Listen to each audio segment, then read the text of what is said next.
নবীজি সাল্লাল্লাহু আলাইহি সাল্লাম বলেছেন, মানুষ যখন কোনো গুনাহ করে, আল্লাহর কোনো নিষিদ্ধ পথে যায়, কোন একটা পাপের কাজ করে, মোবাইলে একটা হারাম জিনিস দেখে ফেললেন, একজন পুরুষ পর্নোর ছবি দেখলেন, মজা নিলেন, তা হারাম গুনাহের কাজ করলেন, এর ফলে কি হবে? অন্তরের মধ্যে, অন্তরটা কিন্তু ফ্রেশ ছিল, এটাতে একটা দাগ পড়বে। একটা গুনাহ করলে একটা দাগ পড়ে, হাদিসে আসছে। আরেকটা গুনাহ পড়লে আরেকটা দাগ পড়ে, আরেকটা পড়লে আরেকটা দাগ পড়ে। এভাবে পড়তে পড়তে একটা স্বচ্ছ আয়নার উপরে যেরকম অনেক ময়লা পড়লে যেরকম সে আয়নায় ভালো মন্দ চেহারাতে কি আছে না আছে বোঝা যায় না, ঠিক একইভাবে একটা অন্তরে যখন অনেক গুনাহ করতে করতে করতে করতে কলুষে পরিপূর্ণ হয়ে যায়, তখন এই অন্তর দিয়ে কোনটা ভালো কোনটা মন্দ, কোনটা হক কোনটা বাতিল, কোনটা সত্য কোনটা মিথ্যা, কোনটা জান্নাতের পথ কোনটা জাহান্নামের পথ, এটা নিরূপণ করবার ক্ষমতা থাকে না।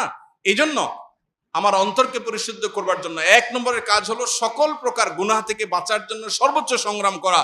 এরপরে যদি গুনাহ হয়ে যায়, ওই যে অন্তরে গুনাহ হয়ে গেছে মানে দাগ পড়ে গেছে, এই দাগ রিমুভ করার জন্য উপায় আছে।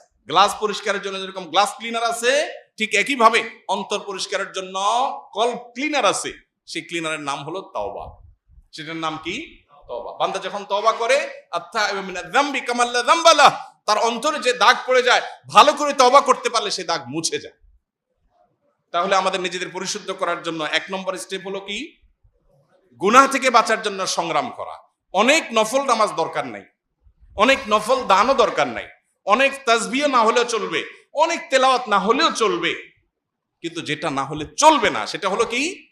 আমার দ্বারা কোনো গুনাহ হবে না। আমি চোখের গুনাহ, মুখ দিয়া সকাল থেকে রাত পর্যন্ত কত গীবত বেহুদা কথা বলছি, এগুলো সবগুলো গুনাহ। যেগুলো কোরআন হাদিসে নিষেধ করা হচ্ছে সেগুলো করাই হলো কি? গুনাহ। অতএব সেগুলো থেকে বেঁচে থাকার চেষ্টা কর। যদি কোনটা হয়ে গেছে আমি টের পাই, এই কথাটা তো বলা ঠিক হয়নি, আমার অন্যায় হয়ে গেছে, দেরি না করে সাথে সাথে রিমুভার দিয়ে সেটাকে রিমুভ করা, অর্থাৎ তওবা করা, যে আল্লাহ আমি অন্যায় করেছি আর করবো না, এটাই রিমুভার। তাহলে এই প্রক্রিয়ার মধ্য দিয়ে আমাদের অন্তরটাকে পরিচ্ছন্ন রাখতে পারি।